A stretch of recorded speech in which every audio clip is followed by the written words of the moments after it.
Jadi pada saat gue bikin event pertama kali, waktu itu pada saat itu lagi pandemi. Ini gue sampai merinding kalau gue ceritain ini ya. Beberapa mekanik nyamperin gue, salim, cium tangan, bos makasih ya udah bikin event, anak gue bisa makan lagi. Merinding gak lo?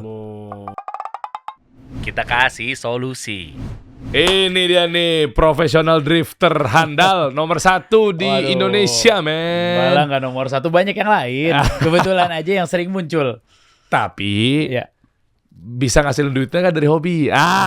Nomor 1 yang bisa ngasilin duit dari hobi. Iya, itu boleh lah. Gila, kenapa gue bilang kayak gitu? Karena Akbar Rais ini nih, gue sedikit banyak tahu lah ya. Tadi ngobrol-ngobrol sama lo juga ya. Perilaku atau customer behavior lah ya. Orang nonton drifting itu gratis, men.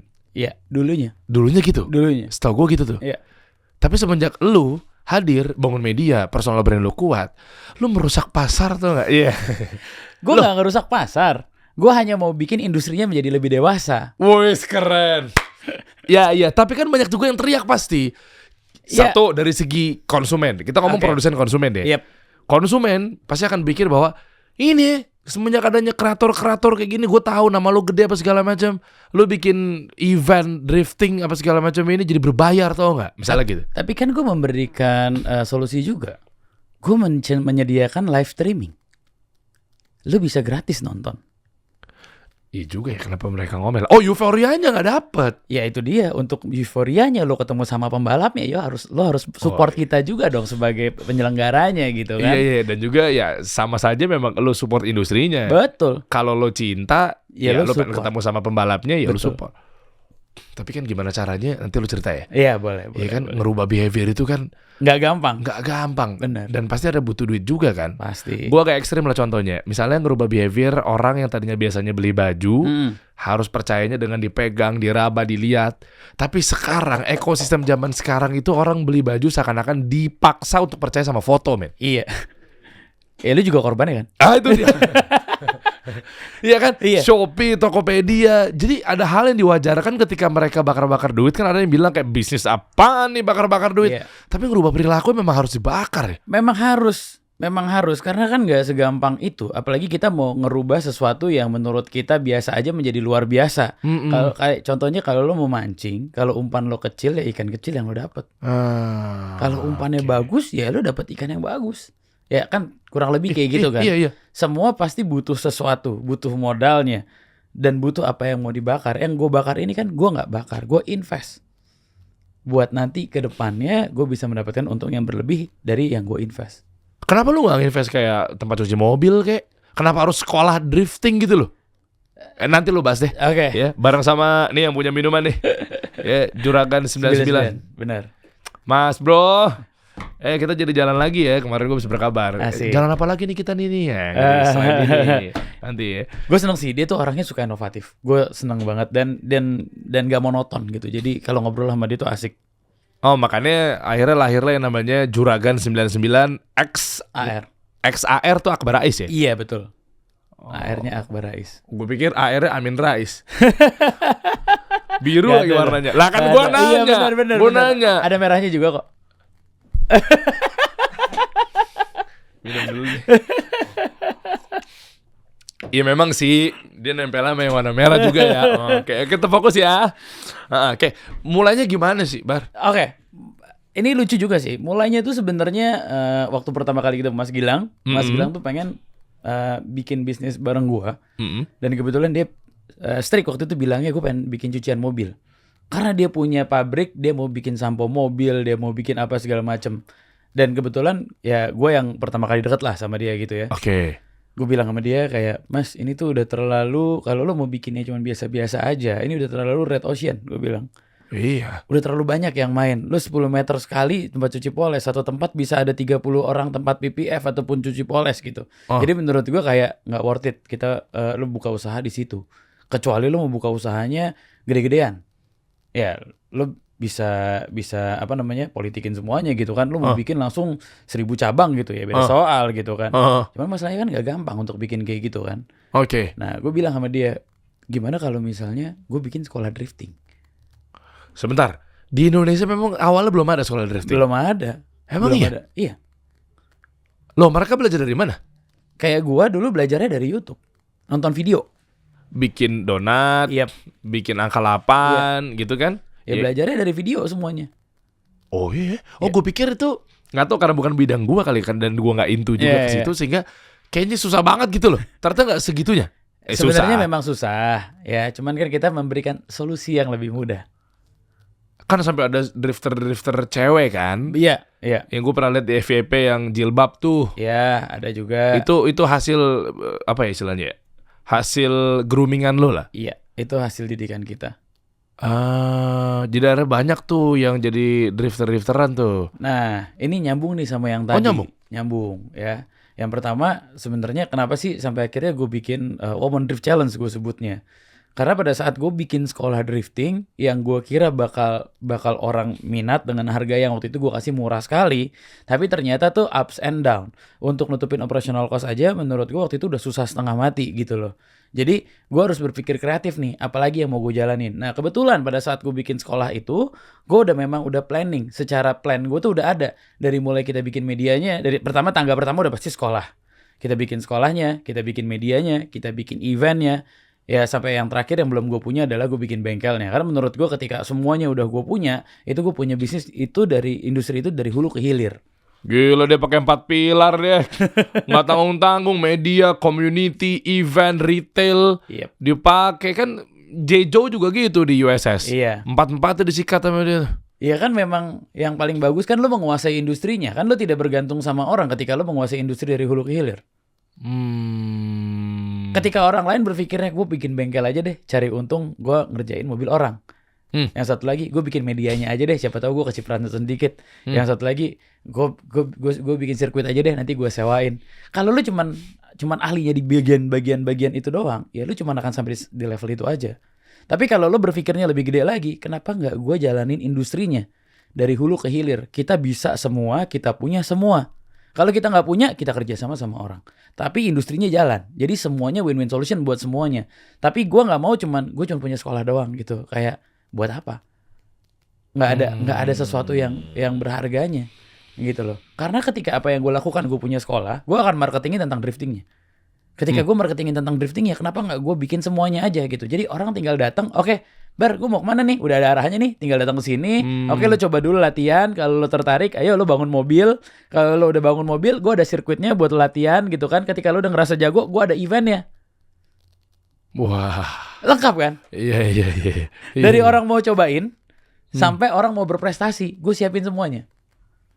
Gemuk banget tuh ya revenue-nya ya. Belum. Hah? Belum. Karena gue bikin industri ini dari industri yang mati. Dan ini baru tahun ketiga gue bangun. Loh, bentar deh, gue mau coba masuk ke ranah sejarahnya dulu ya. Iya. Drifting di Indonesia tuh gimana ya? Starting itu dari tahun 2007. 2009 lah pertama kali ada event benernya. Sampai 2012. Itu adalah golden eranya drifting pada saat itu. Rifat Sungkar ada di situ? Ada. Dan Rifat pernah menjadi juara waktu itu di juara Formula Drift Asia. Oh, gitu. Oke, selesai sampai sana, industrinya mati nih. Setahun mungkin eventnya cuma sekali. Kenapa? Ya karena bergantung sama sponsor. Wah, ini penyakitnya ya. Iya, kalau nggak ada sponsor karena bikin karena gini, drifting itu beda sama balapan yang lain. Contoh kalau slalom itu pembalapnya starternya bisa 100. Drifting 30 aja tuh dulu udah syukur. Gue lupa lagi bedanya. Slalom tuh yang gimana sih? Kalau slalom tuh yang ngepot-ngepot tapi pakai waktu dihitung. Iya. Kalau drifting keindahan. Iya, lo bikin yang tadi bulat tadi. Iya. Iya. Kalau dulu di PS kan ada tuh rally inilah apalah game-gamenya kan. Iya. Jadi kalau lo satu-satu kan? Iya. Gantian kan? Gantian. Habis itu lo ada tracknya ngikutin pakai waktu. Cet sampai finish. Betul. Itu sebenarnya balapan kayak gitu kan. Dari start sampai finish. Harusnya ada waktu. Bener, itu beneran balapan. Kalau drifting ini kan keindahan. Sama kayak lompat indah. Kalau lagi renang. Jadi penilaiannya masih objektif. Subjektif kebalik gua. Iya, karena masih dinilai sama juri. Itu 2007. Terus matinya di mulai mati itu sebenarnya ya kadang mati kadang ada tuh di 2013 lah terakhir. 2015 tuh ada event besar. Waktu itu gue sempat ngerasain gue bikin dan event besar. Waktu itu ada EDGP. 2016 mati, 2017 ada lagi, 2018 mati, ya gitulah. Pokoknya walaupun ada tuh eventnya tuh nggak terjadwal gitu. Jadi tergantung. Misalnya, nanti kita bikin event 3 kali, kapan? Ya nanti ya, gitu. Nah ini, jelas. Ya betul. Akhirnya how to monetize-nya adalah ya udah kalau pengen terselenggara, ada duit di situ, ada peluang, tergantung sponsor mana yang mau ngasih duit. Bener. Nah, Jadi gambling dulu. Nah, ini kita bedah bisnisnya. Sponsor atau brand mana yang sekiranya mau langganan untuk di drifting? Banyak sih, paling penting ya biasanya yang berhubungan dengan otomotif. Oke. Kayak ban, velg, oli, kayak gitu tuh yang paling banyak. Buat aja setahun sekali. Kan mereka juga pasti butuh awareness, butuh buang budget marketing. Setahun sekali, benar. Tapi industrinya mati. Lo mau nggak spend uang miliaran buat bangun mobil, keluarnya cuma sekali setahun? Coba lo jadi konsumennya. Ya enggak sih ya. Yes. Demand-nya lebih dikit dibanding supply-nya ya. Betul. Jadi buat apa lo bangun mobil mahal-mahal kalau eventnya cuma sekali setahun? Cara bangun industrinya, demand-nya gimana? Yang paling pertama, nah ini tantangan gue paling besar. Tantangan gue paling besar pertama waktu itu drifting mati. Dan gue pertama kali bikin drifting itu di pandemi. Ya mau gak mau gue bikin digital marketing. Untuk ngumpulin create demand creation-nya? Yes. Oke. Gue bikin drifting ini menjadi sebuah lifestyle dulu. Gimana caranya? Ya kan? Waktu itu marketing gue adalah gue bekerja sama teman-teman gue yang KOL ataupun artis. Gue ajakin drifting, mereka mau. Gue barter konten, oke, gue ajarin lu drifting. Jadi mereka cobain drifting. Nah, starting dari situ tuh. Gue collab sama KOL lain, gue collab sama yang industrinya di luar industri gue ya, di luar otomotif. Mereka ngerasain taxi drift experience bareng gue, itu buat konten sekolah gue. Dan mereka belajar drifting, itu buat kontennya mereka. Wah gila, ini the real demand creator nih. Iya. Iya kan? Iya. Berat men, nge-create demand itu. Biar pada dapat atensi dan ngumpul. Oh iya ya, ada industri seru nih. Iya. Jadi bener-bener lu gila, lu merjuanginnya luar biasa ya. Oh luar biasa. Lu ayo konten kreator, ayo YouTuber. Iya. Lu mau dapat konten nggak? Lu rasakan experience, lu duduk di sebelah gue. Iya. Gue kepot-kepotin nih. Habis itu lo belajar jadi drifternya. Cobain. Nah, lu cobain deh tuh. Iya. Nah itu kan nggak langsung orang kayak oke lah, awal-awal mungkin kelihatannya kayak wah ekspresinya ada yang lucu, ada yang mukanya manyun, mungkin paniknya apa segala macem. Cuma kan nggak melulu kayak gitu loh untuk dapetin ekspresinya sehingga akhirnya jadi tontonan hiburan gitu loh maksudnya. Nah itulah yang gue rubah. Gue tidak menyuruh dia di samping gue, cuman diem doang. Cuman merasakan experience doang. Gue akan bikin kreatif lah. Contoh tiup balon sambil makan, sambil nyanyi, ya kan, sambil nuangin air gitu loh. Ini baru kreatif. Jadi gue bikin hal yang kayak gitu karena gue nggak mungkin monoton. Karena kalau monoton orang juga akan bosen. Orang bosan ngelihat, oh ya udah gue cuma pengen lihat ekspresi si bintang tamunya doang gitu. Tapi ketika contoh waktu itu gue bikin konten sama artis-artis cewek cakep masih muda gitu. Mereka pasti kan bakal wah seru di dalam gitu kan. Tapi ketika orang-orang ngelihat mereka belajar drifting, mereka megang setir dan mereka bisa drifting gitu, itu jadi satu hal yang keren sekali buat fansnya mereka. Gitu loh. Jadi ya akhirnya semua orang pengen cobain. Even gue pernah sama orang yang lebih tua dari gue ajakin kolaborasi. Wulan Guritno. Ah ya. Dia sampai nyobain nyetir juga. Dan dia bilang ini experience yang sangat seru sekali. Dia bisa ngerasain buat ngedrift gitu. Gila ya. Ternyata the power of digital marketing ya. Jadi lo memanfaatkan social media, lo create demand, lo bermarketing, akhirnya pada ngumpul. Nah, tanpa mengurangi rasa hormat buat senior-senior lo sebelumnya gitu ya. Benar. Mereka memang nggak melakukan hal yang sama. Maksudnya kok mau aja gitu loh. Kayak terlena melihat industri turun, terpuruk. Padahal kan maaf ya, kan kalian atau mereka kan juga ngambil peruntungan, cuannya kan juga di situ gitu loh. Betul. Itu gimana tuh? Karena basically orang yang turun di otomotif itu adalah orang yang berduit. Majority. Jadi ya nggak peduli, gue belum punya duit gitu kan. Cuman mereka nggak mikirin industrinya gimana sih supaya bisa berkembang gitu loh. Mereka mungkin bikin mobil 1 miliar gitu. Mereka cuma parkir di garasi doang. Oh ya udah, duit gue ini walaupun mobilnya nggak jalan ya gue cuek aja. Nanti kalau ada eventnya baru keluar. Oh jadi as a hobby. As a hobby. Tok gitu ya. Iya. Jadi ya pada saat gue bilang dan beberapa senior gue yang paling penting itu sebenarnya adalah gue selalu cerita sama Rifat Sungkar. Rifat Sungkar tuh udah jadi kayak mentor gue di kehidupan. Gitu loh. Jadi gue selalu bilang, Mas gue mau bikin kayak gini. Gue selalu bilang dia adalah guru gue. Karena gue ngelihat dari dia gimana sih sebenarnya ciptain personal branding di olahraga yang lu suka. Gitu loh. Dan beruntungnya kebetulan dia rally kan. Kalau rally kan susah kan, balapannya jauh, gak di tengah kota, gak bisa dilihat gitu kan. Jadi gue sebenarnya lebih mudah. Cuman gue banyak nyontoh caranya dia melalui personal brandingnya. Jadi Rifat Sungkar itu media darling. Lu tau nggak? Semua media cinta banget sama Rifat. Ah. Karena Rifat pasti akan tanggepin satu persatu. Ya nggak Pak Guru? Iya, iya. Iya bener-bener. Iya, iya. Gue ngeliat personality-nya juga. Bagus Wah, keren. sekali, bagus sekali. Gue tuh banyak banget diajarin sama dia. Dia tuh nggak pernah tampil di depan, tapi selalu ngobrol sama gue. Walaupun gue jarang ketemu, tapi sekali nelfon 2 jam, 3 jam. Sekali ketemu ngobrolnya udah banyak gitu loh. Update hidupannya udah sangat banyak sekali gitu. Nah, gue diajarin sama dia untuk, ya lu jangan, intinya gini.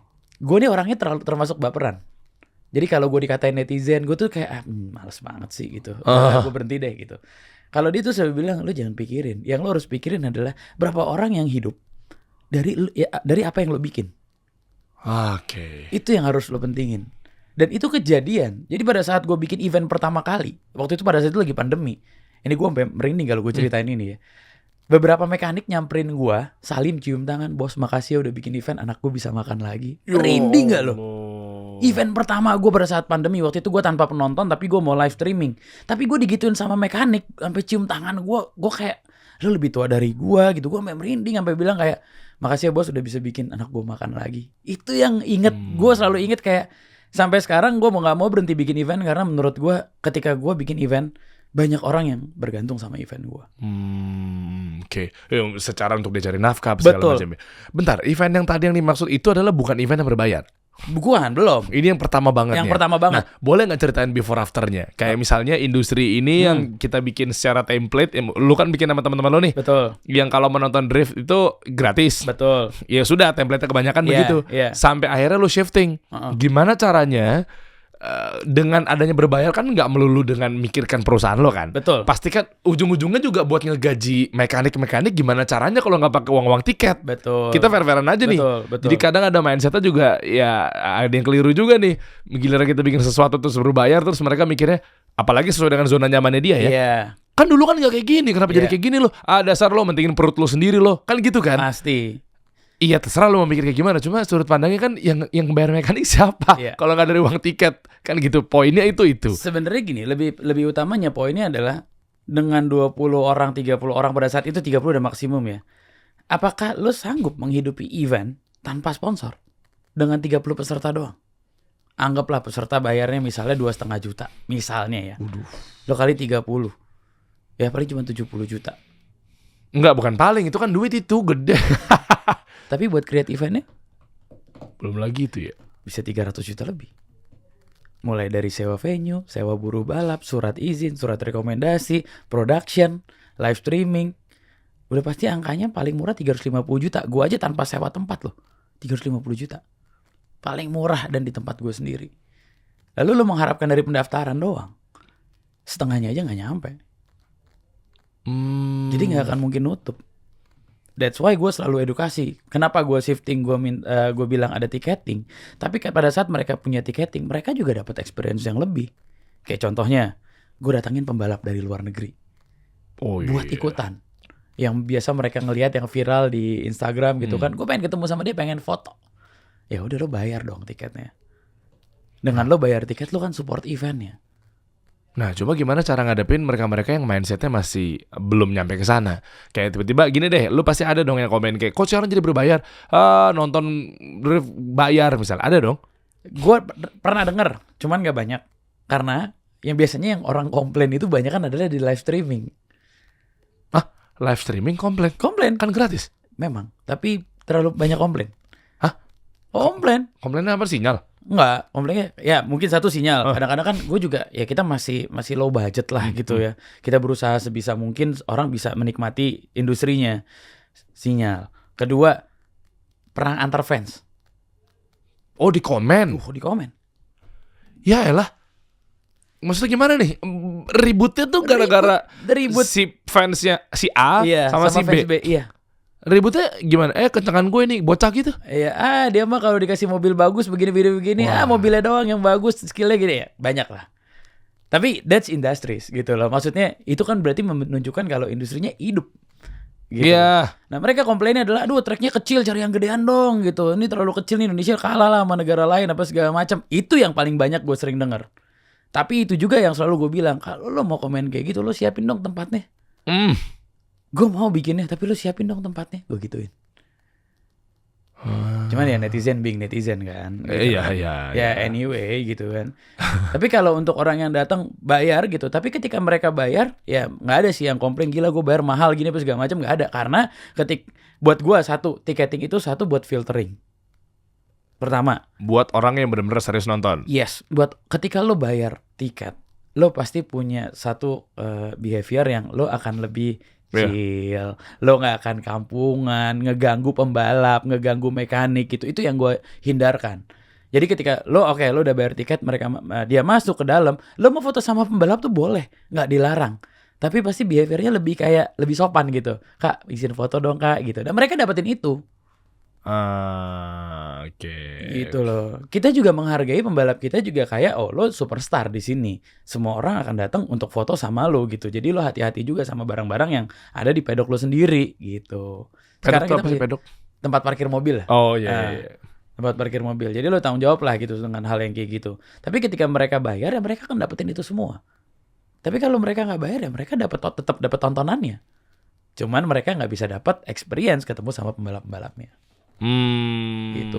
Oke. Dan edukasi memang sabar atau gimana? Gue lagi mau ngebaca demand and marketnya nih. Gue mau dibilang sabar, kayaknya sabar gue tuh udah tingkat tinggi ya. Karena gini, di dalam industri gue aja, itu gue tuh masih disindir dengan di dalam industri gue ya. Disindir apa? Disindir. Ada orang yang bikin event mungkin gratis, jadi itu gratisnya tuh selalu diangkat gitu. Oh nih event gratis. Nyindir lah gitu intinya. Wah, ini saatnya lu klarifikasi di sini. Iya, ya buat gua itu sebuah sindiran. Oh event kita gratis, oh ya nggak apa-apa. Oh, ngerti gue. Gue bikin event berbayar, lo bikin event gratis. Ya, terus akhirnya gue yang ngangkat dengan beserta kroni lah gitu, Geng-gengan lah geng-gengan pokoknya. gue. Terus akhirnya ngegorengnya dengan kayak, oh kita nih eventnya gratis nih, ayo datang, gratis nih. Oh ngerti gue. Iya, nah sedangkan gue kan mulai starting itu kan. Gitu. Sama, gue mau Om Deddy Kobuzer juga bikin workshop pelatihan bisnis. Iya, ada juga yang kayak ngapain belajar yang berbayar, ilmu kan harusnya dibagikan. Nih ada datang ke siang si Fulan aja, gratis dia, gitu kan? Iya benar. Kurang lebih sama lah kayak gitu. Cuman secara kualitas event udah pasti jauh berbeda. Karena kan kita memang buat gue jujur, kalau gue punya untung dari event pasti gue leverage lagi buat event itu. Karena gue pengen eventnya semakin gede. Lawan gue ini bukan lokal. Lawan gue ini adalah internasional. Gue pengen nunjukin keluar kalau Indonesia walaupun gue nggak punya tempat gede, culture gue lebih keren loh daripada lu. Lu bikin event ngaretnya bisa 2 jam 3 jam. Gue nggak ada cerita kata ngaret di event gue jam 7 start, jam 5 selesai. Lah, ini menarik. Ini kan ada customer behavior lagi ujung-ujungnya. Kenapa biasanya di luar tuh ngaret kita tuh enggak? Maksudnya bedanya apa? Karena memang ini di industri drift atau otomotif ini perlu dengan persiapan yang matang di mobil-mobilan, kendaraannya segala macam atau gimana? Ya karena memang kalau di Indonesia ya, kita bicara di Indonesia, culture-nya dulu kita nunggu di tempat parkir, udah keluar nih rundown-nya nih. Tapi rundown kita walaupun kita udah standby tapi ngaret nih. Mungkin ada kecelakaan yang lama bersihinnya atau tracknya yang ke rubah-rubah pakai kon gitu apa segala macam. Jadi kalau zaman dulu gue yang disamperin dulu nih, Mas Akbar, ayo kita kualifikasi gitu. Oke, gue pakai baju balap dulu, pakai sarung tangan dulu, kurang lebih habis 10 menit lah, baru gue jalan ke starting line. Iya. Kan udah ngaret tuh. Oh iya. Itu satu orang. Mundur semua. Satu orang. Kalau 30 kan ngaretnya udah banyak. Iya. Tuh. Nah sekarang gue udah bikin olahraganya jadi lebih dewasa. Gue udah ngasih rundown. Kalau lo nggak ada di sini pada saat rundown, ya lo bye-bye. Lo nggak ikut kualifikasi atau lo dianggap kalah. Wah gila. Jadi ngerubah behavior gitu loh. Dan untungnya gue salah satu generasi yang pertama. Jadi kalau ada yang mau komplain ke gue, anak-anak baru biasanya nggak berani komplain. Oh itu positifnya. Positifnya itu. Iya. Cuman biasanya yang ngeganggu yang sangkatan sama gue nih gitu loh, yang nggak mau ngerubah gitu. Tahu zona nyaman diusikkan. Zona nyaman bener. Tapi ya alhamdulillahnya ini sangat berhasil dan gue dapat apresiasi dari 90% lah peserta gue dengan bilang, Mas lu bikin event tuh lu luar biasa. Gue ngerasa gue harus, misalnya jam 10.00 gue harus kualifikasi, ya gue udah ready ya memang jam gue, nggak mundur gitu. Itu berpengaruh sekali. Dan apa kata Rifat Sungkar ketika lu bikin event berbayar, lu ngerubah behavior, lu ya pokoknya hampir setengahnya lebih itu ada perubahan dong pasti kan? Jauh perubahan. Nah jauh itu sekali. Gimana kata senior ketika lu buat terobosan itu? Ya yang dia bilang adalah lu tuh versi gua tapi lebih berhasil. Lo kalau kata Rifat, lo tuh lebih jago dari gue, katanya selalu kayak gitu. Gue cuma bilang gini, Mas, tapi kan lo yang selalu ngajarin gue. Iya, gue investasi lo karena anak gue mau gue terjunin ke drifting. Ini udah masanya drifting gitu. Oh, ada nggak? Dulu mungkin industrinya belum sepercaya itu. Belum sepercaya itu. Dan ya itu tadi gue bilang, karena masih telur emas, orang rebutan gimana netesinnya. Kalau lo nggak bener netesin telur emasnya ya nggak bakal bisa kan, nggak bakal keluar tuh telur emas di dalam telur itu gitu loh.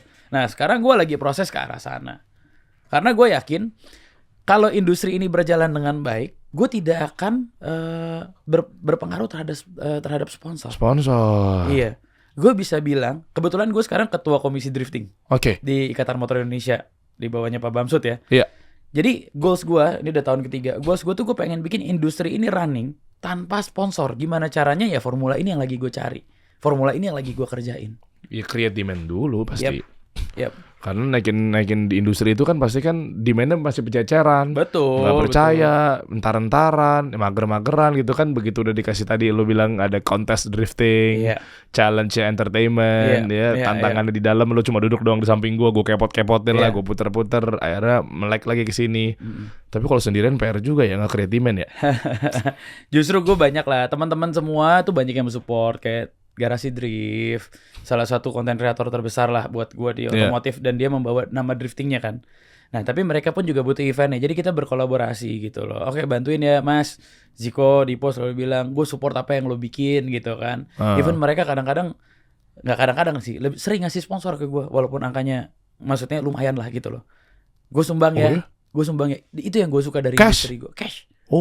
Itu yang gue suka dari industri gue. Beberapa tim-tim besar kayak, lo udah bagus banget, apa yang bisa gue bantu? Wah, lo kasih gue cash aja. Beberapa tim tuh ngasih gue, Mas, gue ikut nyumbang ya, gue ikut sponsor ya, gue ikut nyumbang ya, gue ikut sponsor ya gitu loh. Jadi dapet trust dari orang itu ya menurut gue itu udah satu hal yang luar biasa gitu loh. Even kayak kita di industrinya pun mau menyumbang untuk kita bikin industri ini makin gede. Gue nangkap nih, tadi kan lo sempat singgung mengenai ini ya Bar, industri ini tuh orang-orang kaya. Iya, betul. Ya kan mayoritas yang suka otomotif atau drift apa segala macam orang kaya. Iya. Tapi ternyata itu aja nggak cukup. Betul. Karena nge-create demand nggak harus pakai orang kaya. Iya. Balik lagi creativity. Yes. Kemauan, ya kan? Yes. Gerak marketingnya dan seterusnya. Maka tadi gue nangkap, ketika industri ini misalnya sudah ada yang mau turun langsung, mau terjun apa segala macam. Nah, berarti tinggal orang kayanya ya gue bukan berarti bilang bahwa orang kaya tinggal terima beres doang, ini duit, enggak. Tapi itu aja nggak cukup, ternyata kaya aja cukup. Gitu loh. Benar. Makanya kita ya tadi itu dia gue bilang, kalau lo tanya gimana cara gue ngerubahnya, gue rubah dulu gimana caranya orang ngelihat drifting ini bukan jadi kejuaraan, bukan jadi balapan, tapi lebih ke lifestyle. Gue pengen orang yang drifting ini kayak orang yang main golf. Ketika gue mau ngedrift ya udah gue tinggal ngedrift aja. Mereka nggak pikirin kejuaraannya. Yang mereka pikirkan adalah ya udah yuk, misalnya gue sama lo, kita sambil ngobrol sambil latihan drifting yuk gitu. Dan itu udah terjadi. Kalau yang sebelumnya ya kalau drift ya berarti buat kejuaraan aja. Bener. Lo ngedrift mau ngapain, lo mau ikutan lomba, lo langsung ke situ kan. Bukan jadi kayak hobi-hobi jalan-jalan sore, santai-santai kita main-main ngedrift gitu ya. Iya, yang mindset gue juga gitu. Kalau lo mau ngedrift, ya karena apalagi gue awam juga, gue ngelihat bahwa gara-gara kecemplung udah awam, terus industrinya kebangunnya begitu sebelumnya gitu. Taunya ketika lo udah siap-siap, udah lo mau ngedrift, lo mau latihan, even latihan disangkanya mau kejuaraan Bar. Iya. Pasti gitu kan. Bener. Padahal lu cuma kayak misal manasin ban, ya kan? Refreshing, hobi. Refreshing. Iya, refreshing aja. Mesin lah, apalah iseng-iseng doang misalnya. Iya. Jadi itu mindset gue pertama. Gue mau ngerubah orang jangan berpikir kalau gue bangun mobil drift gue harus menang ataupun gue harus ikut kompetisi. Enggak. Gue pengen orang yang beli mobil drift, bangun mobil drift itu jadi kayak hobinya dia main golf. Ketika lo lagi bosen atau lo pengen lagi ngobrol sama orang, lo sambil drifting aja. Kan drifting gak terus-terusan. Drifting, duduk-duduk, ngobrol sambil makan. Nanti drifting lagi, istirahatin mobil sambil ngobrol-ngobrol lagi gitu. Itu yang pengen gue create gitu. Jadi orang ngelihat drifting ini jadi sebuah lifestyle. Nah makanya dari drifting tadi lo bareng sama Gilang Jonagan 99 bikin satu sekolah drift. Betul. Ya memang di situ lo yang decide ya, lo yang memutuskan bahwa ngapain coba yang lain bengkel apa segala macam, ya mendingan bikin pintu. Sekolah itu. Betul. Sekolah ya. Demand lagi lo create tuh. Tapi gini ya, lo bayangin gak? Ketika lo mau ngedrift, kan lo harus punya mobil driftnya dulu kan. mobil driftnya udah mahal sekali. Iya Iya, lo bangun mobil drift tuh udah mahal, udah ratusan juta. Tapi ketika ada solusi yang lo mau ngedrift, lo bayar nih 5 juta, lo bisa nyobain mobil drifting. Kenapa jadi 5 juta? Emang semahal itu? Memang mahal, itu udah murah. Lo harus kan lo mobil dipinjemin.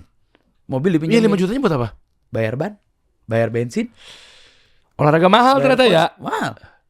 Nggak mau futsal aja bro. Gue patahin, orang lagi pengen belajar gue patahin ke situ. Nggak, yang gratisan nggak mau. Beda. Oh iya beda. Beda segmen. Masing-masing segmennya Betul. beda. Masing-masing euforianya juga berbeda. Betul. Oh iya, ngeganti bannya ya. Makanya Sekali pakai. sekali ya sehari bisa beberapa kali, bisa beberapa kali ganti. Makanya gue bikin sekolahnya. Jadi ketika lo mau ngedrift, lo harus butuh ratusan juta buat mulai drifting, buat coba-coba. Gue siapin lo solusi yang termurah. Ya udah nih, lo bayar 5 juta sehari, lo ikut sekolah driftingnya, lo experience-nya. Lo tertarik nggak? Kalau tertarik ya lo boleh bangun mobil. Kalau enggak ya lo sewa aja terus. Enggak langsung bangun mobil. Iya. Berarti banyak dong kasusnya ketika bangun mobil terus nggak kepake, nggak karuan gitu aja udah banyak. Biasanya selalu kita maintain. Tapi ada aja yang kayak gitu. Ada. Gue sebenarnya mau gali ya lebih dalam nanti teman-teman ya, ini banyak lah obrolan kita ke depan artinya tentang gimana cara lo manage sekolahnya apa segala macamnya. Kan bisnis itu kan juga nggak cuma itu ya. Iya. Tapi yang lain sebagainya Masih gitu banyak. ya. Ini sebenarnya hobi gue. Hobi jadi duit enak ya. Hobi yang jadi bisnis lah. Sekolah, terus lo punya apa lagi? Gue punya media. IP, gue punya IP. habis itu lo punya Sekarang startup. gue punya startup aplikasi. Lo di sini jadi komisaris. Ini komisaris. Di Juragan 99 XAR. Iya. Di sekolah?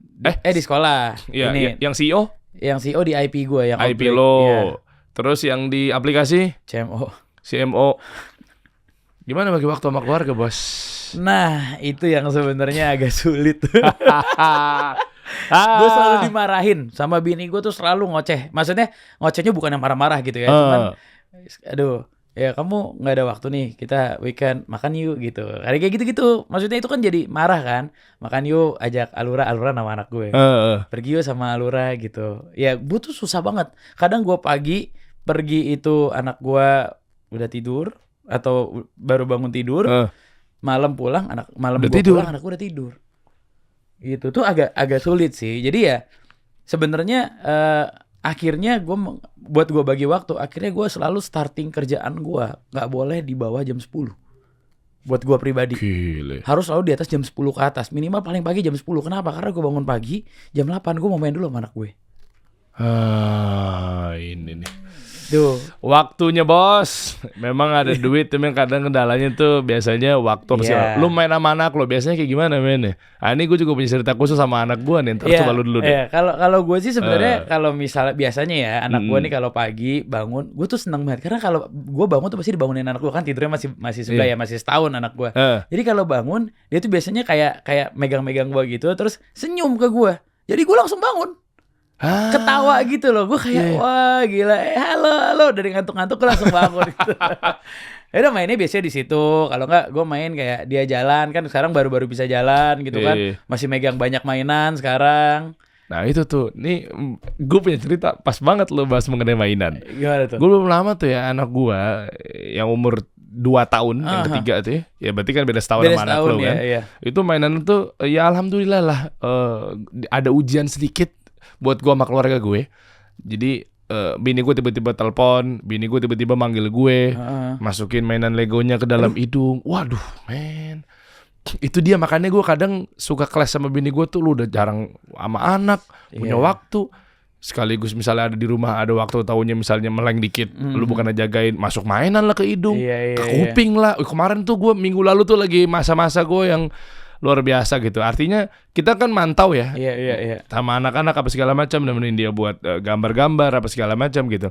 Nah cuma waktu itu gue kepikirannya ketika anak masuk ke mainannya masuk ke hidungnya, deg-degannya 2. Yang pertama, gue nggak tahu kalau lu nanti ya, lu bisa nambahin deh. Yang pertama adalah si barang itu sendiri takutnya kenapa-napa, atau mungkin masuk ke mulut juga ketelan nyangkut apa segala macam. Dan yang kedua, yang paling penting adalah gue nggak tahu ini bahannya dari mana.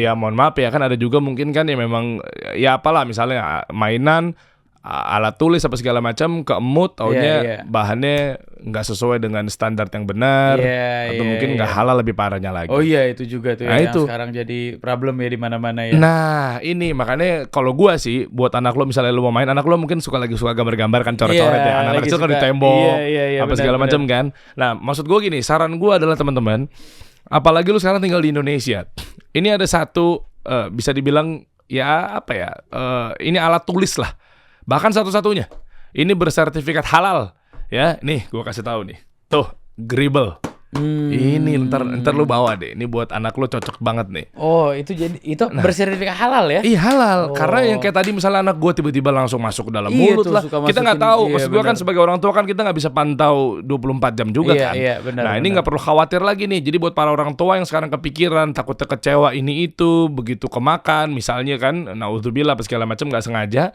Nah tapi udah ada solusinya. Bukan berarti gue orang tua terus nyuruh lu pada suruh pada makan anak-anak lu begini. Bukan. Kita nggak tahu, apalagi anak kecil kan mindsetnya kan sekarang lagi doyan masukin ke mulut kan. Bener. Nah itu yang bahayanya kalau dia tidak terbuat dari bahan-bahan yang betul-betul halal, masalah. Benar. Nah jadi maksud gue teman-teman, gue membawa kabar baik. Ini ada kasih solusi selain tadi otomotif. Ini kita para bapak-bapak gitu ya, yang pengen ngajak main anaknya untuk ngegambar ya kan, tulis-tulis apa segala macam. Solusinya ada namanya Gribble. Ini adalah brand alat tulis lokal terbesar di Indonesia. Bukan hanya brandnya lokal, tapi produksinya pun juga lokal. Jadi menyerap kayak tadi lo tuh. Benar. Peduli dengan tenaga kerja men. Iya. Jadi iya kan, kayak lu tadi kan mempekerjakan mekanik apa segala macam. Nah, Gribble ini menyerap kurang lebih 500 tenaga kerja produksi di Tangerang, Banten. Luar biasa. Jadi ini satu-satunya alat tulis yang bersertifikasi halal. Bisa lihat di sini teman-teman. Oke, ya. Tuh, dan juga non toxic di Indonesia. Gribble create art, create memories. Tuh. Lo harus bikin tuh sama anak lo tuh punya cerita baru. Nanti gue bawa pulang ya. Iya. Gue kasih buat lo nih. Ya, lo ajak main sama anak-anak apa segala macam. Karena memang waktu gue susah. Susah bro. Susah. Beneran waktu gue susah. Itu pun juga gue jam 8 pagi sampai jam 10 atau gue bangun. Biasa gue bangun jam 8 atau jam 9. Gue bukan tipikal morning person. Karena gue bisa pulang sampai rumah jam 12, bisa pulang sampai rumah jam 2 pagi. Jadi gue malam itu gue masih kerja. Enggak, yang lu kerjain apaan, Bar? Coba deh satu kita bahas lagi deh. Contoh satu ya. Anggaplah kerjaan gue sekarang yang di startup, gue bikin aplikasi ya. Gue kan jadi CMO, yang namanya startup lo gak punya tim banyak dong. Betul sekali, kayak saya waktu awal-awal. Nah, punya budget yang minimum, gimana mau hasilnya maksimum. Mau gak mau kan lo harus godok tuh kreativitas lo kayak gimana kan. Itu kan gue bisa ketemu sama banyak orang, gue bisa ngobrol sama ini, ntar tiba-tiba wah ada ide ini, ngobrol sama ini, wah ada ide ini, ntar kita baru compile jadi satu gitu loh.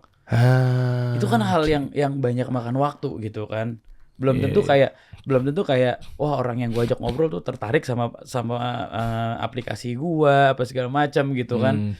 Ya gue harus banyak ketemu orang, harus banyak juga create program gitu yang gak gampang. Nah ini sebelum create program untuk balap, sirkuit apa segala macam, buat drifting dan lain sebagainya, gue penasaran di aplikasi lu dulu deh. Ya, jadi bisnis aplikasi yang dimaksud ini aplikasi apa sih? Ada nggak? Bisa di download udah? Udah bisa di download. Apa itu? Goalsnya apa? Kayak apa nih? Sosial media? Ya jadi kayak semacam e-commerce gitu, live auction. Oh, social commerce gitu? Iya, mungkin lu bisa lihat Deal Dulu namanya. Ih keren lagi namanya. Namanya Deal Dulu. Jualan dong? Jualan. Kita jualan tapi pengennya tuh live auction. Coba buka dong. Nyambung. Deal Dulu disambung aja, ada di Instagramnya juga. Oh di Instagramnya buka Deal Dulu. Ya ini websitenya pun juga ada. Dealdulu.com. Ini punya lo sama teman-teman lo nih yes, ya? Yes. Oke, dan kenapa gue harus pakai ini gitu loh? Karena buat apa? Buat para pengusaha? Enggak, ini sebenarnya lebih ke community. Sebenarnya ini lebih banyak collectible items. Contoh yang udah rame sekarang, lo tau nggak kartu Pokemon itu peminatnya banyak? Kartu Pokemon emang iya? Lo nggak tahu kan? Nggak tahu gue. Gue juga nggak tahu sampai gue bikin ini aplikasi. Apa hubungannya? Karena pada saat gue masuk situ dan gue ketemu sama orang yang memang bermain kartu Pokemon, gue suruh dia auction. Ini kan ada barang Pokemon lo kartu-kartu gitu, iya, tahu kan? Tahu. Ya, harganya juga nggak mahal. Kayak ada hologram juga gitu kan? Nah, jadi dalam satu pack itu mungkin ada satu lah yang ada hologramnya. Itu tuh ya lo beli nih. Pada saat lo kan kalau lo bisa aja lo taruh di e-commerce lo jual gitu kan. Tapi kalau misalnya gue sambil live yang nonton 50 orang community gue, oke, siapa yang mau beli pack yang ini nih? Oh gue si A beli, yang ini si B, yang ini si C. Oke kita buka ya. Wah hoki lo dapat yang ini, oke selamat ya. orang tuh suka diliatin kayak gitu. Oh, ngerti gue. Berarti ini ada hubungannya dengan adanya fitur atau UI UX yang kayak di TikTok. Yes. Dia dikasih GIF, Bener. disebutin namanya, Ya. diangkat. Tapi kalau kita nggak pakai GIF. Biasanya kita cuman taruh di aplikasi kita namanya Sawer. Itu pun maksimum cuman 25.000 sampai 50.000 gitu. Cuman buat Miripnya sama-sama gitu. cuman Sawer doang. Jadi kalau misalnya kayak lo live, kan lo orang live itu bisa 3 jam 4 jam. Iya. Jadi ada tuh yang orang yang pakai kayak gue Sawer 50.000 buat lo beli kopi gitu. Oke, karena mungkin Dia ngomong apresiasi terus kan. Apresiasi Jadi benar. dihibur apa mungkin Iya, dan dilayani. Ini kan gue baru ya. Jadi gue ngelihatnya kalau ini tuh gue bukan cari yang mass market. Gue carinya bener-bener yang ke Tribes. community. Ya, community. Iya, gue cari yang niche market yang memang mereka udah kuat gitu. Kayak sepatu kemarin pas di USS, gue cobain beberapa seller untuk live di aplikasi gue, mulai lelang gitu kan. Starting dari Rp0, gue bilang sama seller-sellernya. Jadi orang tuh kalau gue bilang cara berbelanja yang baru. Jadi ketika misalnya gue sama lo sama-sama ngincer barang ini, ya gak? Harga pasaran misalnya 2 juta, starting dari 0. Kita bid-bidan kan. Nah di aplikasi gue nih, lo kalau lo mau ngebid, ini adalah solusinya. Kenapa? Karena buat penjual, lo nggak bakal bid and run. Kalau yang di Instagram sekarang banyak yang bid and run kan. Banyak banget. Lo ngetik terus udah orangnya nggak ada, nggak bayar gitu kan. Nah di kita nggak bisa. Lo harus top up dulu atau minimal lo connect ke credit card baru lo bisa ngebid. Karena yang ngebid itu harus punya uang dulu. Kalau nggak akan kita kasih. Oh iya, sekarang yang memang nggak bisa saring. Nggak bisa. Atau ya kan istri kayak di TikTok atau Instagram ya ngebit sepatu apa segala macam, terus tiba-tiba dia ngilang. Betul. Ngilang terus besoknya gue pernah nonton live tuh dia curhat gitu. Iya, dia curhat mana nih kemarin nih nggak jelas nih, akhirnya gue naikin lagi nih sepatunya nih, ada yang mau nggak, jadi gitu gitu loh. Nah itu kan jadi kayak bagus kan. Nah gue juga sebenarnya salah satu orang yang suka lelang di Instagram. Gue suka beli, suka ikutan gitu loh. Jadi pas salah satu gue bikin ini, gue ngomong sama teman-teman gue yang penjual gitu kan. Apalagi barang-barang thrifting gitu yang memang marketnya juga terbatas gitu kan. Lo coba deh kalau lo mau lelang pakai aplikasi gue pengen tahu menurut lo gimana. Gue bilang bang ini yang gue suka nih. Karena ketika gue lelang, dia udah bidding, dia nggak bisa lari. Iya memang ini adalah solusinya. Ini startup solusi buat problem itu. Gile. Nah makanya tadi lu deal dulu nih. Iya. Wah keren namanya. Iya. Lu mau nggak nih? Kalau beneran lu mau, yaudah lu deal dulu nih. Ya udah gua deal deh. Top up kan. Bener. Ya udahlah. Ya udah, lu nggak bisa lari lo. Ya kita jaganya di situ. Jadi memang gue yakin ini salah satu tantangan berat juga buat gue. Tapi ngelihat behavior orang Indonesia, terus juga ngelihat community orang di Indonesia, ini aplikasi sangat diperlukan. Contoh sesimpel ini. Dan lokal lagi. Dan lokal. Ini brand lokal dan yang kerja di tempat gua itu adalah anak-anak Indonesia semua. Dan ini yang bikin adalah orang Indonesia semua. Gue bisa pertemuin, gue gak tahu kalau lu memang udah ketemu atau mungkin punya jalur sendiri mah ya oke banget gitu. Tapi gue nih lagi memang ya alhamdulillah gitu dipercaya sama Kementerian Koperasi UKM Pak Teten. Itu untuk keliling tuh. Nah untuk edukasi ngebangun anak-anak kampus, mahasiswa jadi wirausaha apa segala macam.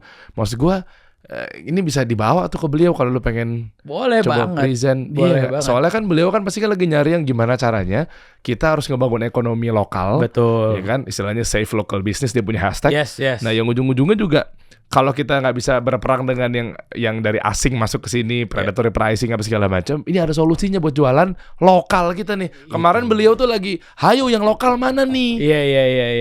Iya kan logikanya gitu. Betul, kan nggak bisa sembarangan lo pakai APBN tiba-tiba bikin lokal terus dananya dimasukin ke situ, kita bikin aplikasi sendiri dari pakai uang negara, kan nggak semudah itu. Nggak semudah itu. Gue bangun ini pun juga nggak segampang itu. Gue starting ini sebenarnya ya kalau gue boleh jujur, gue starting dari bulan 3. Udah lama sekali. Cuman gue baru mulai soft launching bahkan di USS kemarin. Gue ngejar. Karena gue baru 2 interest. Totalnya kan targetnya ada 6 interest lah. Gue nanti mau masuk ke luxury item, tas, jam gitu. Maksudnya kan memang yang punya marketnya gitu loh. Jadi sekarang gue pelan-pelan nih dari TCG, mainan. Terus sekarang gue masuk ke streetwear, sepatu lah, jaket lah, ya gitu-gitulah. Pelan-pelan kita lagi cobain. Dan gue lagi, ya ini masih baru. Jadi buat mungkin teman-teman kalau mau nyobain juga boleh. Cobain namanya. Dan gak semua orang bisa jualan. Jadi saat ini kita masih lock, orang yang mau jualan tuh harus kita verifikasi dulu. Kita nggak mau sampai ada orang yang jualan barang palsu lah, barangnya yang dikirim jelek lah. Kita harus dapetin dia punya kepercayaan dulu gitu. Ya reputasinya jadi reputasinya jelas ya. Dulu, benar. Soalnya yang rusak nama aplikasinya tuh. Betul, pasti kita yang rusak. Makanya kayak Kayak nanti tuh di program gue contoh ya, gue cerita dikit lah karena ini kan part of dari marketing gue. Iya, iya. Gue nanti akan bikin tuh setiap harinya, misalnya Senin, misalnya Pokemon Day, Selasa misalnya Sneakers Days gitu. Nah, nanti gue akan NBA Days. NBA Kan Days. ada kartu basket nama itu ya. Nah, gue nanti akan bikin kayak gitu tuh jadwal. Jadi lo nanti secara komunitas, secara interest, wah sekarang hari apa nih? Hari Selasa. Wah, saatnya gue lihat sepatu nih siapa yang lelang. Sekarang hari apa? Senin nih, gue komunitas Pokemon. Oke, Senin gue udah standby mau beli barang. Gitu. Oke, nah gue coba kontradiktifin. Kan mereka juga bisa bangun community platform yang sudah ada. Betul. Terus gimana cara menyiasatinya? Jadinya balik lagi, why gue harus pakai deal dulu ketimbang harus sekarang udah tinggal aja janjian. Kita kan komunitas, kita nge-beat aja di dealan di TikTok misalnya. Iya, kan komunitas part of dari community kan. Bukan satu komunitas yang besar. Ngerti gak? Gue kumpulin dari komuniti kecil biar menjadi satu komunitas yang besar. Oh. Geng lu, geng gua, geng siapa, kita masing-masing punya community. Tapi kalau misalnya udah di sini kita jadi satu nih. Geng lo juga ikutan, geng gue juga ikutan. Jadi semakin besar industrinya. Iya sih. Balik lagi, gue bangun industrinya. Iya sih, kalau kayak di TikTok itu ya Mes. Satu mes, terus yang kedua bahkan sesama thrifting segala macam aja mereka sikut-sikutan. Ya. Nah, kalau kita masing-masing kan punya community, punya keberpihakan. Pasti punya point of view-nya sendiri lah. Tapi kalau buat kita, kalau barang lo memang bagus, community-nya udah ada. Community yang akan memilih. Lo udah nggak perlu diomongin. Let's say gue penjualan baju thrifting, lu juga jualan baju thrifting, atau kita sama-sama jual jaket thrifting. Audiens akan ngelihat barang gue sama barang lo. Anggaplah barang gue sama barang gue sama punya lo sama nih barangnya. Sama-sama G-Water nih misalnya, tapi kita mau ini limited edition, sama-sama limited edition. Tinggal gimana cara lo atraktif sama penonton lo, tinggal gimana cara gue atraktif sama penonton gue. Balik lagi semua it's a creative. Kayak industri lagi tuh yang kena tuh kebangun tuh. Bangun industrinya. Kayak gini kan lo bilang, misalnya contoh kreatif lo, misalnya oke nih jadi G-Water nih, ini guys ya bahannya gini-gini apa segala macam, pokoknya enak ya lo, ada yang mau nggak? Yuk lelang. Oke, ada yang mau nih, ada yang mau 5.000, ada yang mau 10.000 gitu. Bisa gue dengan kreatif yang berbeda. Ini bro, ini baru minuman nih gini apa sih? Dari cara penyampaiannya udah berbeda. Cuman 5.000, udah gila kali lo, masa cuman 5.000, nih pasarannya bisa 3 juta nih. Nah, dari gila, cara penyampaiannya naik ya? Yes. Dari caranya aja udah berbeda. Jadi kalau lo mau berkompetisi, lo berkompetisi di room lo masing-masing. Tapi gue ciptain kolamnya buat komunitinya secara besar. Wah keren, Akbar Rais. Mantap. Pantesan lo bisa ngejual event dengan nggak bergantung sama sponsor atau alias sponsor ditaruh nomor 2 ya. Berarti syarat bisnisnya gini ya, kalau tadi kita balik lagi ke dunia drifting lagi. Kalau lo udah aman dari segala secara tiket, apalagi biasanya? Tiket ya, berbayar ya? Stream income kita kalau di event itu adalah dari tiket sama pendaftaran. Nah itu udah aman, barulah lu buka satu pintu lagi untuk sponsor. Bukan berarti nggak nutup sponsor kan? Enggak. Justru sponsor itu kan keuntungan kita. Iya betul. Tenan gitu semuanya ya? Semua. Oke, cuma celakanya adalah udah industrinya belum gede-gede banget. Ego lo juga kencang, terus lo masih berharap sama duit sponsor saja. Ya udah. Pas sponsornya nggak ada, yang tadi lu cerita mati lagi industrinya. Iya, event drifting cuma 3 tahun sekali jadinya. Iya. Jadi setahun gitu kan. cuma sekali adanya. Setahun cuma sekali. Ya community yang udah bangun mobil gila-gilaan kan males. Iya. Ya kan. Nah, salah satu yang ya lu harus bikin berbeda. Kayak gue bikin event, gue pasti selalu berbeda. Kenapa? Oke, event yang gue bikin, gue datangin pembalap dari luar buat datang. Ketika lo ada pembalap dari luar, secara coveragenya, orang yang drifting di situ pasti akan lihat, apaan sih di Indonesia nih? Indonesian Drift Series. Siapa sih pembalap-pembalapnya? Semua kan kebagian. Misalnya gue bawa artis drifting dari luar, lo pembalap drifting juga, lo punya ego tinggi, dia ada di event gue, lo ikut gak? Ya ikut. Kenapa? Iya karena ada dia juga. Iyalah. Gila lo. Iya bener. Iya kan? Lihat kan gue bisa ketemu, nambah insight, nambah teman iya pasti kan? networking bener. Itu yang gue bikin, dan gue tidak pernah ngelok itu. Jadi ketika gue bawa tamu dari luar, gue akan selalu perkenalkan ke semua orang di industri gue, meskipun dia drifter baru gitu ya. Iya. Walau gue nggak akan nutupin, ntar diambil sama sponsor lain, ntar diambil sama tim lain, ntar lo jadi kenal sama ini, gue nggak pernah nutupin itu, karena gue percaya rezeki itu datang dari mana aja. Jadi ketika misalnya tahun ini gue bawa si A, artis A luar gitu ya di sini, tahun depan tiba-tiba ada teman gue yang mau dia, ya silahkan, gue tidak menutupi itu. Cuma kan balik lagi, industri juga makin naik. Betul. Iya, dengan misalnya mau ada dibuka A, B, C, D, F, G Yes. gitu kan. Tapi kan jadinya kan lu juga kebangun juga. Betul sekali. Daripada lu ngedukasi sendirian berdarah-darah. Makanya tadi gue bilang, karena karena gue tuh orangnya baperan, jadi gue suka tutup mata hal kayak gitu. Gue mendingan gue nggak ngobrol deh sama orang. Gue tuh baperan orangnya, gitu loh. Tapi tim gue tuh karena dia mengerti gue gitu kali ya, karena tim gue tuh banyak yang, Mas, udahlah Mas, kita gini-gini aja gitu. Udah Mas, kita ngalah aja lah gini-gini. Jadi sebenarnya tim gue yang banyak nguatin gue sebenarnya untuk bikin industri ini makin gede. Termasuk tim lu juga dia ikutan apa? Supportin sekolah lu juga ya? Oh iya. Nih Dia buat memang teman-teman nih profesional sekolah. yang mau jadi drifter handal, mau bangun komunitas, bangun mobil apa segala macam, hati-hati jangan buru-buru bangun mobil. Lu harus suka dulu tuh. Iya. Yakinin lagi dengan skill lo, ya kan, hobi lo dimantepin dulu. Ya ujung-ujungnya kalau lu mau bangun ya terserah lo ya. Oh, gue mau ngasih lihat lo satu hal. Apa nih? Ini yang lu bakal kaget. Kayaknya nggak pernah ada nggak pernah ada di industri manapun. Haha. Yang gue pernah lihat adalah di industri musik. Emang dia apa? Enggak, ini contoh komen-komen orang, ya. Jadi lu Dengan bisa baca. komen-komen kayak gini kayaknya biasanya ditemukan di industri Musik. konser misalnya. Iya. Tapi ternyata Lu ada di bisa lihat di sini. drift. Iya. Lo geser aja ke sebelah kanan. WTB tuh want to buy. Yes. Want to buy tiket VIP day 2 dong, yang ada boleh tawar 2 langsung. Iya, lu baca aja sampingnya. Barangkali ada yang mau jual tiket VIP, yang mau jual tiket day boleh DM want to buy tiket VIP. Gila, seantusias ini mereka. Itu komen di Lah ini kan berbayar padahal ya. berbayar. Orang nyari tiket. Yang mau jual tiket day 2. Iya, day 2. Gue biasa jual tiket Oh, kan day 1, 2 day 2. Yang mau jual tiket day 2, Iya. day hari kedua, Iya. 3 tiket DM. Iya. Dia butuh nih berarti kan? Iya. Yang jual day 2 boleh DM ya. Saya lagi cari 2 tiket. Cewek cowok loh ini. Iya, lu lihat enggak? Untuk buy tiket day Segila itu. Barangkali ada yang mau jual tiket. Gila. Gila ya. Ini yang nggak pernah gue nyangka dan gue bless. Gue bilang ini baru kejadian kemarin di event gue yang round ketiga di Bandung. Karena gue jual tiket waktu itu limited cuma 600 tiket. Oke. Yang gue bilang tadi sold out. Iya. Akhirnya mereka pada komen di Instagramnya event gue Indonesian Drift Series. What to buy. Nggak ada yang mau jual. Want to buy semua. Itu yang gue bilang kayak ini bless Iya. buat gue sama tim gue. Kita ngobrol pada saat meeting. Tim gue cuman, Mas, gue nggak nyangka ya bisa kayak gini Mas. Lo hebat banget. Tim gue cuman kayak gitu. Gue bilang nggak ada yang hebat. Gue bilang ini memang proses yang udah kita bangun. Kita bikin audience, ya bukan gue yang hebat, lo semua yang ngejalanin ini yang hebat. Gue cuman direction, lo yang mengerjakan. Tapi kita bisa achieve ini sama-sama. Ketika lo baca orang nyari tiket buat nonton drifting, lo gila gak? Gue kaget. Sebelumnya gratis kok, orang gratis aja susah datang. Gratis aja susah, baru mau ngomong gue. Kenapa sekarang ada tiket orang rebutan tiket? Industrinya lu udah tepat berarti. Lu create-nya.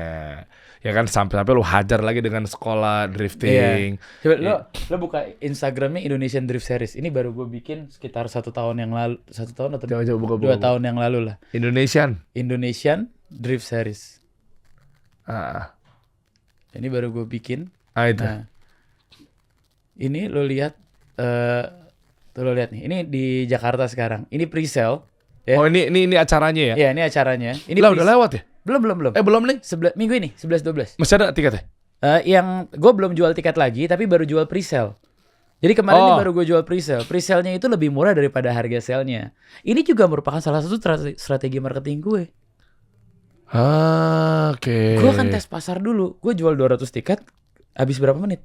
Ternyata 8 menit habis. 8 menit habis langsung 200 tiket. Yang buat hari kedua. Karena orang biasanya suka di hari kedua kan, nonton pas battle kan. Hari pertama kualifikasi. Oke. Jadi 8 menit udah habis di pre-sale. Wah gila. Ya inilah lu selalu udah create demand. Masalahnya kalau lu jualan demandnya belum create gitu kan. Ya mereka mau beli apa gitu loh. Jadi kalau kayak gue bilang tadi sama lo, gue ada pre-sale, itu gue make sure dulu, oke, gue udah ada 400 orang nih penonton, pre-sale udah laku dong. Iya. Jadi setelah gue jualan tiket nanti, setelah pre-sale-nya, harga sale-nya kan udah naik nih, gue udah tahu sisa tiket berapa yang bisa gue jual. Tapi setidaknya gue udah dapat penonton dulu nih 400 orang gitu. Iya, itu dia tuh. Nah ini nih, tanggal berapa eventnya? 11-12 Pas di Karawaci. Di Karawaci ya? Weekend ini. Oke. Oh yang hitungannya di mall tengah-tengahnya? Iya di parkiran mall. Parkiran mall. Ini di parkiran mall. Oke, nih 11-12 November. Iya. Sekarang tanggal berapa? 7 November. Bener, weekend ini. Sekarang tanggal syuting tanggal 7, tayangnya besok ini. Tengah hari ini pas kalau gitu langsung. Gila gak lo? Robot. Emang boleh serobot itu gue? Gokil ya. Emang boleh? Seproduktif itu gue. Aldan main celetak-celetuk aja. Tayang kapan? Hari ini. Woi, mantap kerja Rodi kita semua. Yuk. Emang ngincar lembur aja dia. Dahsyat. Mumpung masih ada waktu 4 hari lagi guys. Gas. Ya, kalau mau belajar tadi teman-teman bisa langsung ke sekolah ya. Untuk perkaya di industri ini. Mungkin lo selama ini pengen ceplung. Ada lo kita balik polanya nih. Lo mau belajar tapi kadang ngeker juga nih. Bentar, industrinya kayaknya gak gede-gede amat. Ada. Iya kan, ada kan, ngapain gue belajar. Nah kalau sekarang udah kelihatan 2 sisi itu fasilitas sudah disiapin. Ya kan, ada tempat eventnya atau segala macam, industrinya udah ada. Tinggal lo belajarnya, jadi gak perlu ragu lagi buat belajar drift. Ini salah satu yang mau gue share juga. Ini belum gue share ke orang ya. Ini baru kali ini gue share. Ini kan yang lo lihat adalah gue udah sampai di industri ini, udah sampai dibikin eventnya. Lo tau gak kira-kira, anggaplah lo jadi bisnis konsultan gue. Kira-kira setelah semua bisnis di drifting ini gue bikin, apalagi ya yang bisa gue bikin? Waduh, lu nembak begini gue harus telah dulu nih. Udah gue belum bukan di dunia. Nggak, secara awam aja. Sulit dong. Oh, apa? Gue tebak.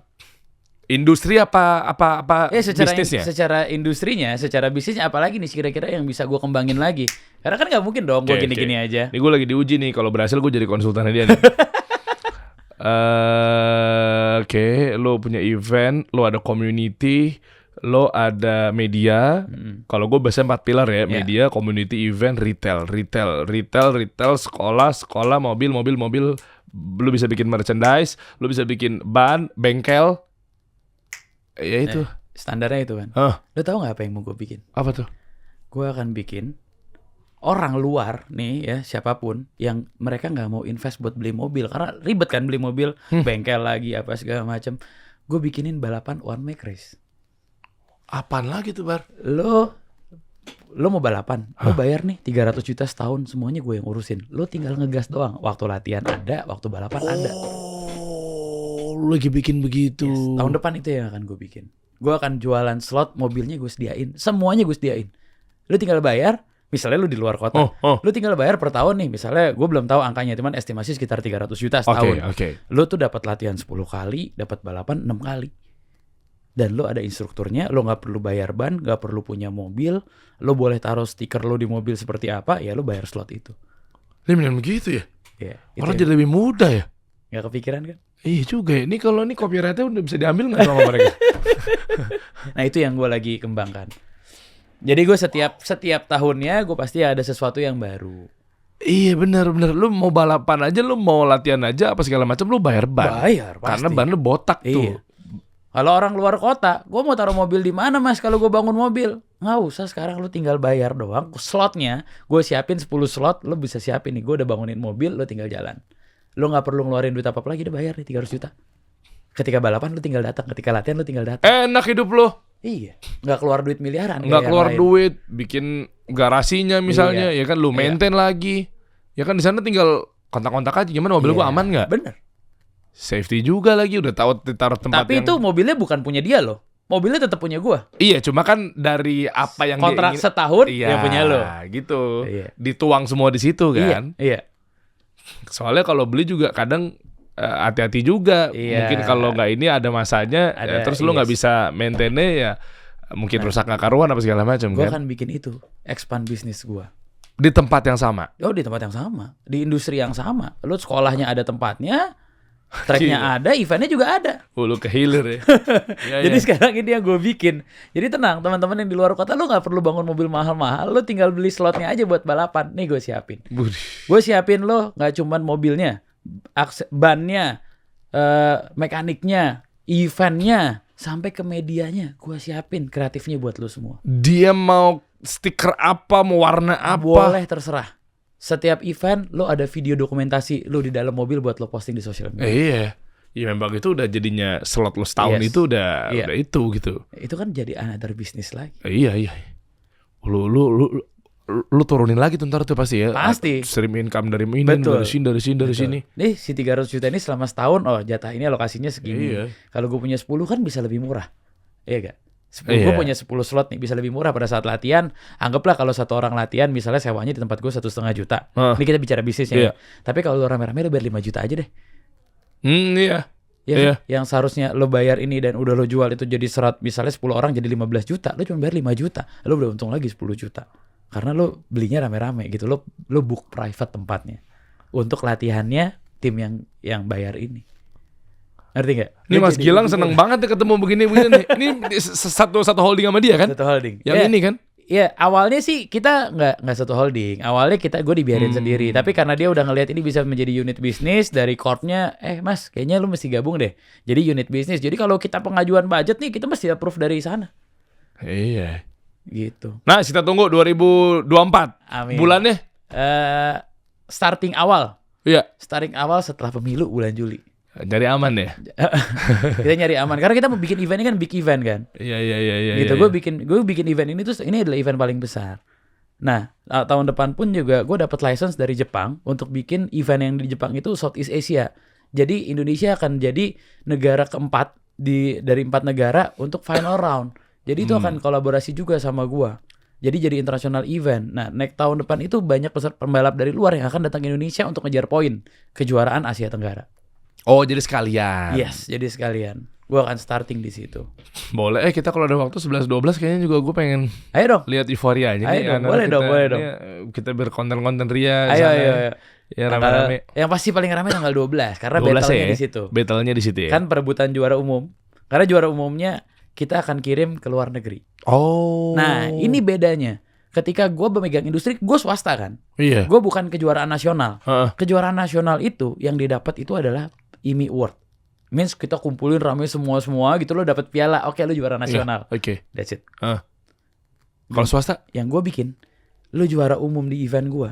Lo gue berangkatin keluar wakilin kita. Malah jadi kenapa swasta yang push dan effort. Ya karena kan dia mungkin kalau di nasional gitu ya dia nggak punya budget kan mau bikin kayak gimana. Kalau gue kan karena gue pengen orang yang udah menang di Indonesia, lu keluar dong, tunjukin lu udah jago nih di Indonesia. Yuk kita ke Thailand. Bisa nggak lu ngalahin nomor satunya Asia Tenggara? Kita main di Thailand. Tapi kan dapat experience. Iya. Daripada lu juara dikasih uang nih, lu gue kasih 50 juta, mendingan gue kasih experience, lu balapan di luar. Insight dapat lagi, networking dapat lagi. Mantap. Kita tunggu Akbar Rais menjadi Menpora 2020. Jangan. Lah ini dari swasta aja visi misinya udah bisa membawa harum nama Indonesia. Insya Allah apalagi lu diamanahkan di negeri, maksud gue gitu. Berat kayaknya ya, kita jadi bisnismen aja kali ya. Pertanyaannya warna apa dulu? Kita kasih solusi.